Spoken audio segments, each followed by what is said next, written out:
Chers amis, chers collègues, bonjour à tous et ravi de vous retrouver après ces 3 semaines d'absence.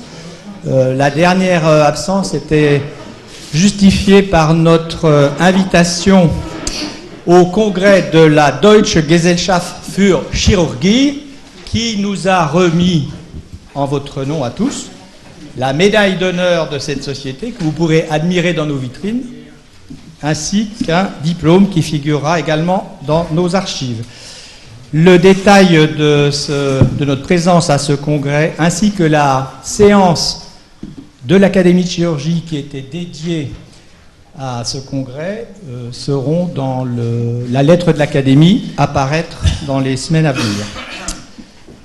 Je donne maintenant la parole pour les informations. Je donne la parole à Gérard Morvan pour le compte-rendu de la séance précédente.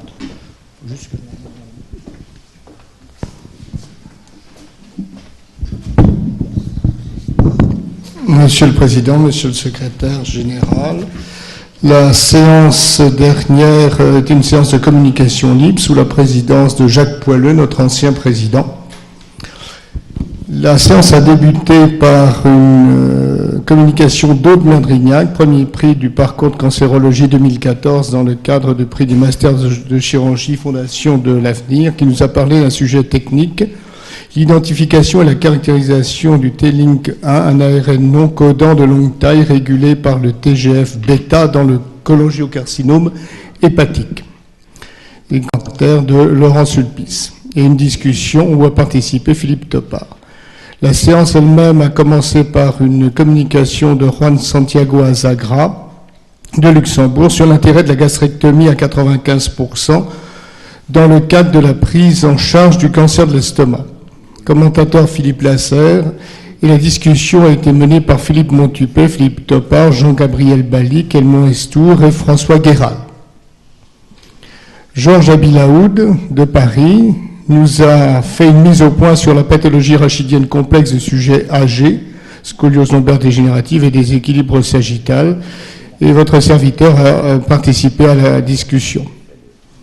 Isabelle Draghissi est venue de Bucarest nous parler de l'abord vidéo assisté dans les malformations génitales des enfants.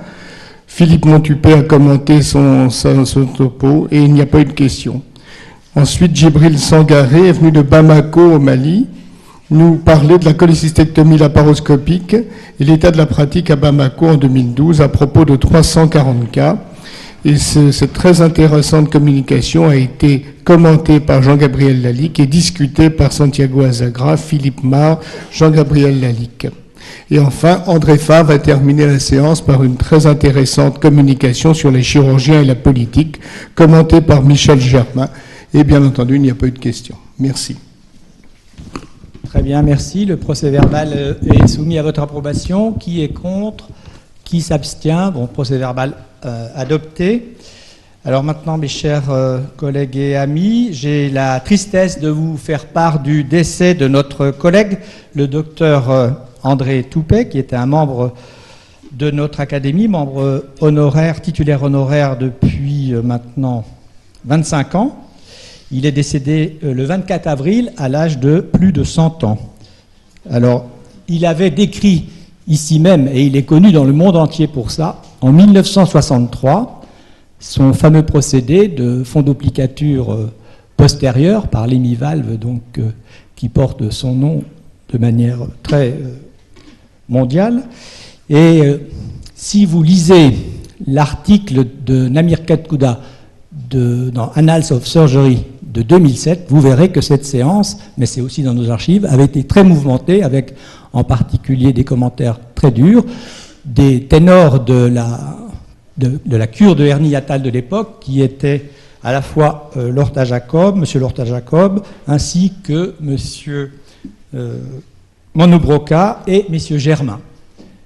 Ceci l'a peut-être un peu dissuadé d'ailleurs de poursuivre dans la voie plus académique, et il a donc poursuivi sa carrière, comme vous le savez, en décrivant de très nombreuses techniques chirurgicales et de très nombreux artifices qui sont connus dans le monde entier.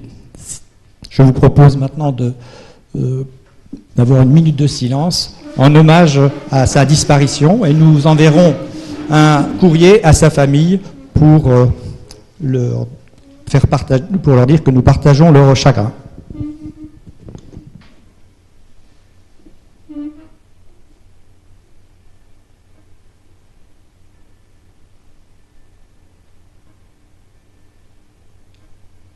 Je vous remercie.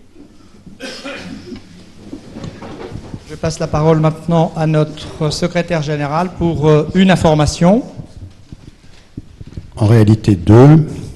La première concerne le dîner du 24 juin. Nous vous rappelons que ce dîner a une grande importance pour la vie collective de notre compagnie et que nous l'avons organisé comme l'an dernier avec l'assentiment général à la Maison des Polytechniciens et que ce sera sûrement une excellente soirée malgré la discrète élévation du coût par rapport à l'année dernière. La deuxième information concerne la revue hospitalière de France qui était disposée à l'entrée. Vous savez que la Fédération hospitalière de France fait partie de nos sponsors, que nous avons avec elle d'excellentes relations, qu'elle finance un prix d'innovation en matière de gestion hospitalière ou de gestion de santé publique.